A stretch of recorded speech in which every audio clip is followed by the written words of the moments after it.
أنه قال رسول الله صلى الله عليه وسلم إذا قلت لصاحبك يوم الجمعة أنصت والإمام فاكتب فقد لغوت أنصتوا واسمعوا وأطيعوا رحمكم الله أنصتوا واسمعوا وأطيعوا رحمكم الله أنصتوا واسمعوا وأطيعوا لعلكم ترحمون.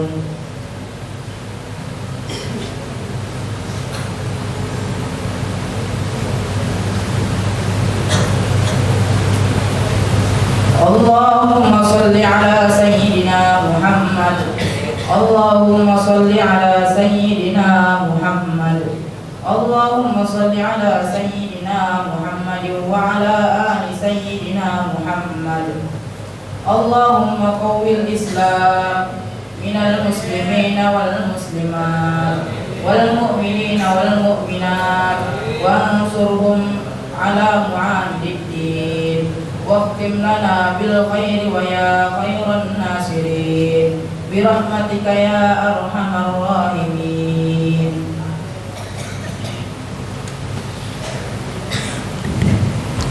السلام عليكم ورحمة الله وبركاته.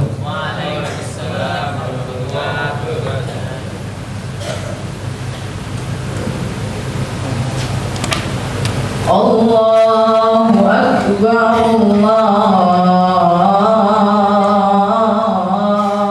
أكبر الله أكبر الله أكبر. أشهد أن لا إله إلا الله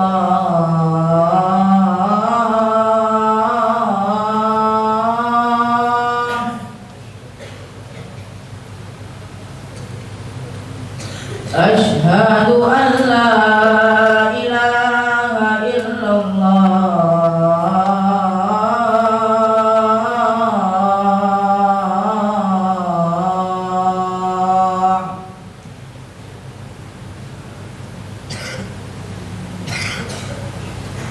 أشهد أن محمدا رسول الله.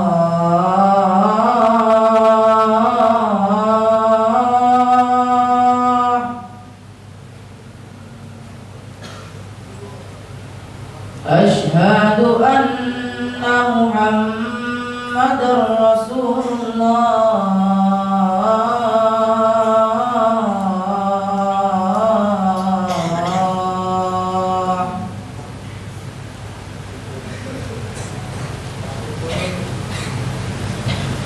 حي على الصلاة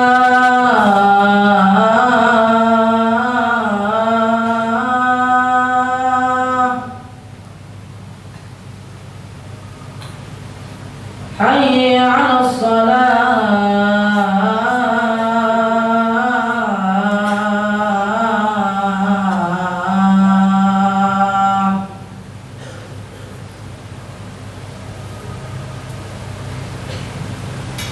حي على الفلاح.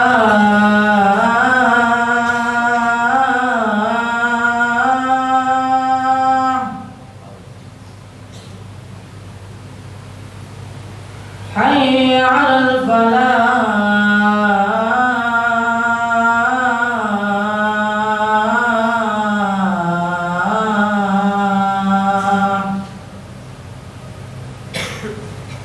الله أكبر الله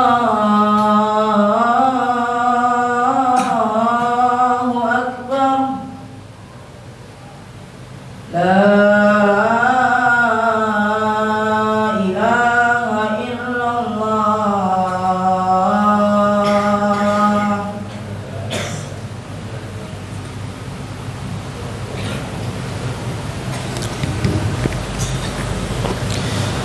الحمد لله نحمده ونستعينه ونستغفره ونعوذ بالله من شرور أنفسنا ومن سيئات أعمالنا من يهده الله فلا مضل له ومن يضلله فلا هادي له ومن لم يجعل الله له نورا فما له من نور وأشهد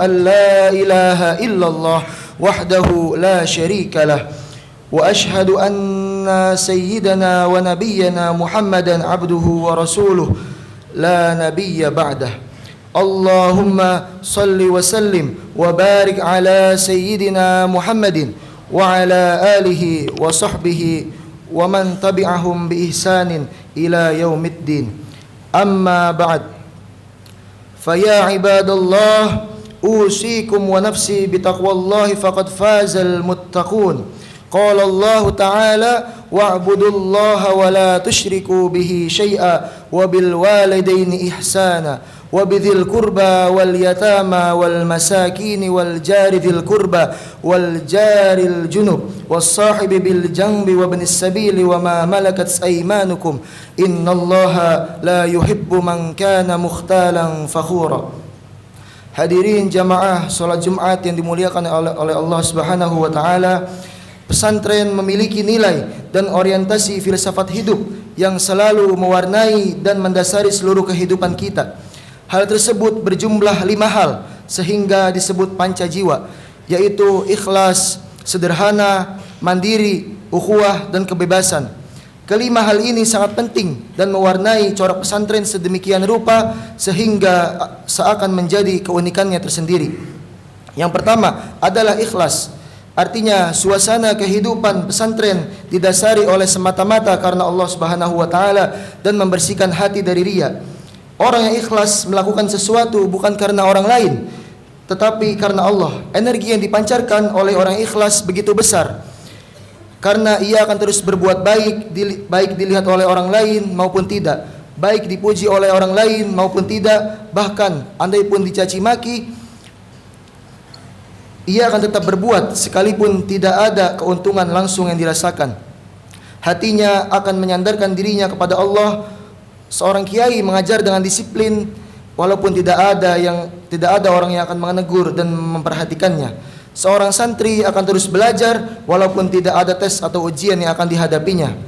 Kalau perbuatan diibaratkan tubuh, maka ikhlas adalah ruhnya. Tubuh tanpa ruh tidaklah hidup, sebagaimana amal tanpa ikhlas tidaklah bernilai. Bukankah Allah tidak melihat kepada tubuh dan fisik kita, melainkan memandang kepada perbuatan dan amal kita? Ikhlas itu berarti murni. Sesuatu yang murni mahal nilainya. Emas murni dan madu murni keduanya bernilai tinggi. Emas yang dicampur dengan bahan lain dan madu yang dicampur dengan air atau gula harganya akan turun. Kaitannya dengan belajar, ikhlas artinya belajar semata-mata hanya karena Allah atau menegakkan kebenaran, keadilan dan kejujuran, bukan karena pujian, uang, kekuasaan atau lainnya. Orang yang belajar karena Allah hasilnya akan jauh lebih baik dan lebih bersemangat daripada orang yang belajar karena nilai, pujian guru, hadiah dan lainnya. Orang yang belajar karena nilai, standarnya hanya nilai. Kalau nilainya besar, maka sudah menganggap dirinya berhasil. Orang yang belajar karena pujian guru, maka hanya akan semangat ketika diberi pujian. Adapun saat tidak dipuji, apalagi saat dicaci dan dimarahi, maka semangat belajarnya akan menurun drastis. Belajar karena Allah akan selalu semangat, karena Allah Subhanahu wa taala yang Maha melihat dia dan selalu memperhatikan gerak-geriknya. Ma'asyiral muslimin a'azzakumullah. Kedua yaitu sederhana. Kehidupan dan suasana pesantren diliputi kesederhanaan, bukan pasif dan karena kemiskinan. Sederhana mengandung unsur kekuatan dan ketabahan hati, yaitu penguasaan diri dalam menghadapi perjuangan belajar, termasuk menghadapi perjuangan hidup dengan segala kesulitan hidup. Sekalipun sederhana berarti tidak berlebihan, sekalipun kondisinya berlimpah uang. Seorang santri sederhana dalam makannya, makan tidak terlalu banyak dan kenyang karena dapat menyebabkan malas dan lemah untuk melakukan aktivitasnya sehari-hari. Seekor ular kehilangan kegesitannya ketika terlalu kenyang perutnya. Ular tersebut hanya diam dan tertidur.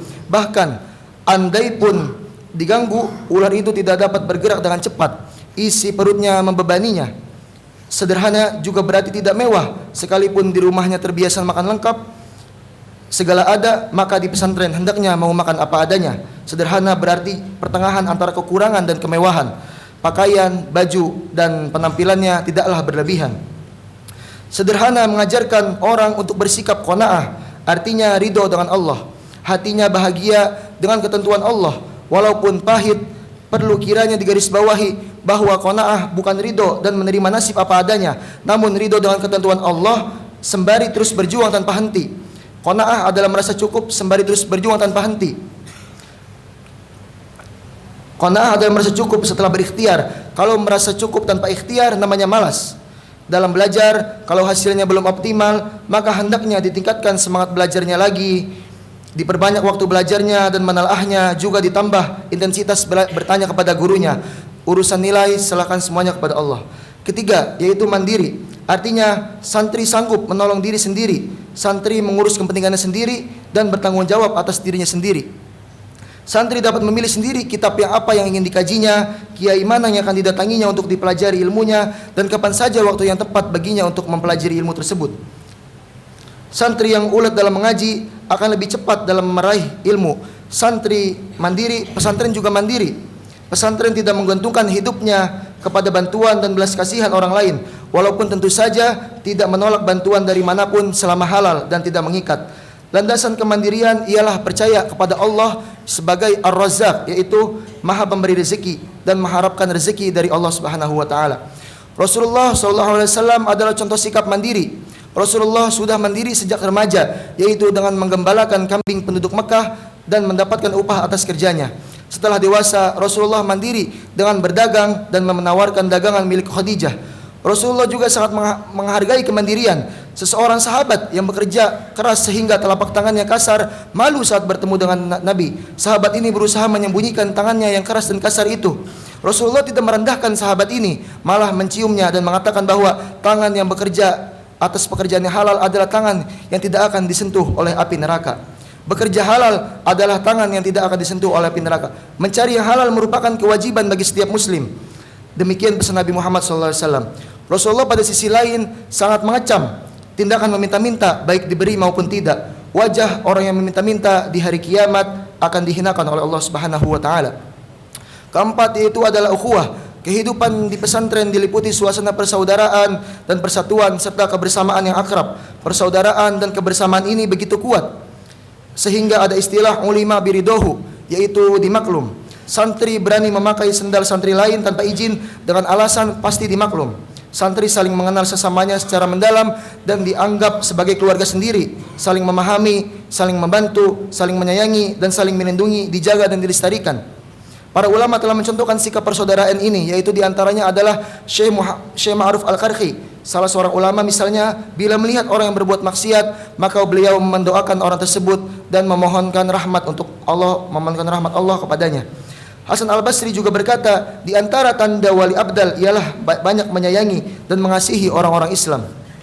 Ma'asyiral muslimin a'azzakumullah, ada beberapa perbuatan yang dapat mempererat persaudaraan kita. Di antaranya yaitu ta'aruf dan saling mengenal. Saling mengenal hendaknya berlanjut pada saling membantu dalam mewujudkan kebaikan dan kemajuan bersama. Lalu dengan menyatakan kecintaan. Hadis Nabi menyatakan, an Anasin anna rajulan kana 'inda Nabi sallallahu alaihi wasallam famarra rajulun faqala ya Rasulullah inni la uhibbu hadza faqala lahu an-nabiy sallallahu alaihi wasallam a'lamtahu qala la qala sallallahu alaihi wasallam a'limhu falahikahu faqala inni uhibbuka fillah faqala ahabbaka alladhi ahbabtani lahu. Artinya Anas radhiyallahu an menceritakan bahwa seorang berada di sisi Rasulullah SAW. Tiba-tiba lewatlah salah seorang sahabatnya. Orang yang berada di sisi Rasulullah tersebut mengatakan, aku mencintainya ya Rasulullah. Lantas Nabi bersabda, apakah kamu sudah memberitahukan kepadanya? Orang itu menjawab belum. Rasulullah bersabda, beritahukan kepadanya. Lalu orang itu memberitahukan saat menemuinya seraya berkata, sesungguhnya aku mencintaimu karena Allah. Sahabat itu menjawab, Allah akan mencintaimu karena engkau mencintaiku karena Allah. Lalu dengan salam dan jabat tangan, menyebarkan salam dapat mendatangkan saling mencintai. Adapun berjabat tangan, Rasulullah SAW bersabda, ma min muslimaini yaltaqiyani fayatasafahani illa ghufira lahuma qabla an yatafarraqa. Artinya tidaklah dua orang muslim yang berjumpa dan saling berjabat tangan melainkan diampuni dosa keduanya sebelum mereka berpisah. Lalu dengan saling memberi hadiah, Rasulullah sallallahu alaihi wasallam bersabda, "Alaikum bil hadaya fa innaha turisul mawaddata wa tudhibud daghain." Artinya, hendaklah kalian sekalian memberi hadiah karena ia sesungguhnya dapat mewariskan rasa cinta dan mengalihkan kekotoran dan menghilangkan kekotoran hati. Lalu dengan menggembirakan dan bermuka manis, yaitu tabassumuka fi wajhi akhika laka shadaqah, yaitu senyumanmu di hadapan wajah saudaramu merupakan suatu sedekah bagi dirimu sendiri. Lalu dengan saling mengutamakan, wa yu'thiruna ala anfusihim walau kana bihim khassasah wa may yuqa syuhha nafsihi faulaika humul muflihun. Mereka mengutamakan saudaranya atas diri mereka sendiri sekalipun mereka memerlukan apa yang mereka berikan itu, dan siapa yang dipelihara dari kekikiran dirinya, mereka itulah orang-orang yang beruntung. Lalu dengan menyampaikan ucapan selamat atau tahniah. Contoh ucapan tahniah pada saat saudara kita berbuat baik kepada kita ialah, semoga Allah memberkahimu dalam keluarga serta hartamu dan mudah-mudahan Allah membalas kepadamu. Lalu dengan silaturahmi dan saling mendoakan. Dalam hadis qudsi disebutkan, kecintaanku pasti atas orang-orang yang saling mencintai karenaku, dan kesetiaanku pasti atas orang-orang yang saling menasihati karena aku, dan kesetiaanku pasti atas orang-orang yang saling berkunjung karenaku, dan kecintaanku pasti atas orang-orang yang saling berkorban karenaku. Mereka berada di atas mimbar-mimbar yang terbuat dari cahaya, tempat mereka menyamai tempat para nabi dan siddiqin. Ma'asyiral muslimin azzakumullah. Kelima, yaitu kebebasan. Santri bebas dalam berpikir dan berbuat, bebas dalam menentukan masa depannya, dan bebas dalam memilih jalan hidup di masyarakat kelak.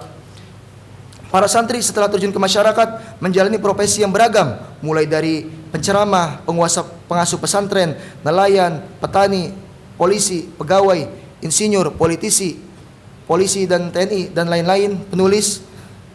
Pesantren memberikan kebebasan penuh kepada setiap santrinya untuk bekerja dan berkiprah di tengah masyarakatnya selama bermanfaat bagi dirinya sendiri, keluarga dan masyarakat. Kebebasan di sini bukan bebas bergaul dan bukan bebas melakukan apa saja yang melanggar aturan. Kebebasan di sini adalah bebas bertanggung jawab. Demikian mengingat betapa luhur pancajiwa berupa ikhlas, sederhana, mandiri, kebebasan dan yang bertanggung jawab, maka semoga kita dapat menerapkan nilai-nilai tersebut dalam kehidupan kita sehari-hari dan sebagai penghias jiwa kita. Amin amin ya rabbal alamin. Barakallahu li wa lakum fil Qur'anil azim wa nafa'ani wa iyyakum bima fihi minal ayati wa dzikril hakim wa taqabbala minni wa minkum tilawatahu innahu huwas samiul alim. Aqulu qawli hadza wa astaghfirullahal azim li wa lakum wa lisairil muslimina wal muslimat fastaghfiruh innahu huwal ghafurur rahim.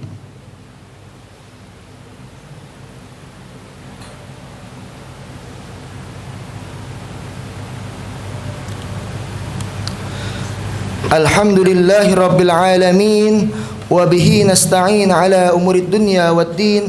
Ashhadu an la ilaha illallah wahdahu la syarika lah, lahul malikul mubin. Wa ashhadu anna sayyidana Muhammadan abduhu wa rasuluh sadiqul wa'dil amin. Salatan wa salaman daimaini mutalazimaini ala ashrafil mursalin sayyidina Muhammadin wa ala alihi wa ashabihi at-tahirin al-mukarramin. أما بعد فيا عباد الله فإني أوصيكم وإياي بتقوى الله وطاعته لعلكم تفلحون. فقال تعالى في كتابه الكريم أعوذ بالله من الشيطان الرجيم من يتق الله يجعل له مخرجا ويرزقه من حيث لا يحتسب. وأن الله أمركم بأمر بدأ فيه بنفسه وثنى بملائكته المسبحة بقدسه وثلث بكم أيها المؤمنون فقال تعالى إن الله وملائكته يصلون على النبي يا أيها الذين آمنوا صلوا عليه وسلموا تسليما. اللهم صل وسلم على سيدنا محمد وعلى آله وأصحابه والتابعين وتابع التابعين لهم بإحسان إلى يوم الدين وعلينا معهم برحمتك يا أرحم الراحمين. آمين يا رب العالمين. اللهم اغفر للمؤمنين والمؤمنات والمسلمين والمسلمات الأحياء منهم والأموات. اللهم أعز الإسلام والمسلمين وأهلك الكفرة والمشركين ولا تجعلنا تحت أقدام المنافقين الظالمين. اللهم انصب في بلادنا هذا إندونيسيا وبلاد المسلمين عامة إماما عادلا إنك على كل شيء قدير. اللهم ألف بين قلوب المؤمنين وفرق جمعية الكفرة المشركين بعنايتك ورحمتك يا أرحم الراحمين. اللهم ادفع عنا الغلاء والوباء والفحشاء والمنكر والبغي والسيوف المختلفة والشدائد والمحن ما ظهر منها وما بطن من بلدنا هذا إندونيسيا خاصة ومن بلدان المسلمين عامة، إنك على كل شيء قدير. ربنا اغفر لنا ولإخواننا الذين سبقونا بالإيمان ولا تجعل في قلوبنا غلا للذين آمنوا ربنا إنك رؤوف رحيم.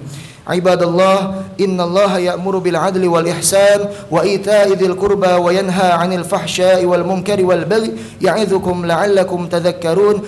فاذكروا الله العظيم يذكركم واشكروه على نعمه يزدكم واسألوه من فضله يعطكم ولذكر الله أكبر والله يعلم ما تصنعون. أقيم الصلاة.